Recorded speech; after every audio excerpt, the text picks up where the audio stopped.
apparently there was a study recently done by Saul Justin Newman. He was awarded the 2024 he was awarded the 2024 Ig Nobel Prize in Demography for his research that highlighted flaws in record-keeping systems in areas for their famous super centenarians. So basically, this guy did research and found out that many super centenarians are actually fake, y'all. They're actually fake. Do you know what a super centenarian is? A centenarian is someone who makes it to 100 years old. A super centenarian is somebody who makes it well over 100. So, 106, 108, 110, 115. It's those people who make it really, old.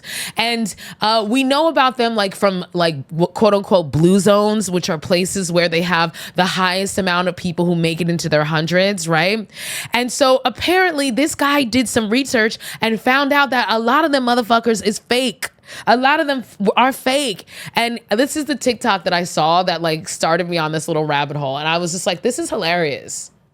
Okay. I feel like I haven't seen anyone on here talking about the researcher Saul Justin Newman, who basically debunked a bunch of super centenarians. Most of the people who say they're 105 or older are literally lying. People with extreme age records tend to come from areas with no birth certificates, rampant clerical errors and pension fraud, and short lifespans. He keeps putting out papers and the evidence is really just piling up.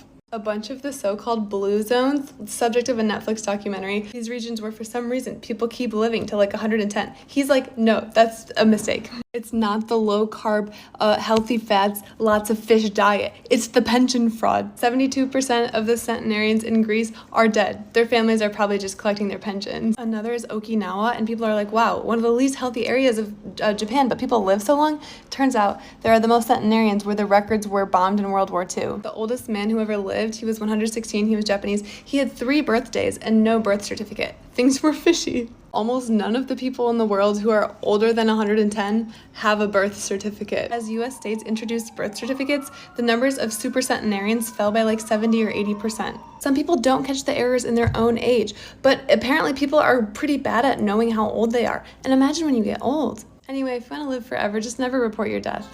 Okay. Isn't that funny? So apparently a lot of this is attributed to bad record keeping, pension fraud, and just people not knowing, and issues with records, for example, in World War II being destroyed, right? And I just thought it was so funny. I'm like, so you mean to tell me every time, the Guinness Book of World Records shows up, when they're like, good afternoon, sir. You have now become the oldest man in the world. Jean-Marie Depardieu in France has just died, making you the oldest person in the world at 114. And come to find out, this motherfucker is really only 91 years old and just doing pension fraud. I think it's so, has anybody ever lived to be that long? That's the question. This is especially funny to me because, as a first generation American, this is big in immigrant communities. A lot of immigrants have multiple birthdays because when they come to the United States, their documents get screwed up, or they intentionally flub their documents, or whatever. And so this happens. I have someone very close to me in my life who is an immigrant, and they have 2 different birthdays. They have a real birthday and then they have their on paper birthday. They are 1 year apart. They're actually a year older in real life than they are on paper. And I have a cousin. I had a cousin. She died. Rest in peace. She was one of my favorite. She was an older cousin. She actually was my grandmother's cousin. And this was her. She was 15 years older on paper than she was in real life. And that was because she was, whatever documents she got, for some reason, I don't know why, but they were 15 years older. So she was able to retire at 50 years old because she was 15 years older on paper.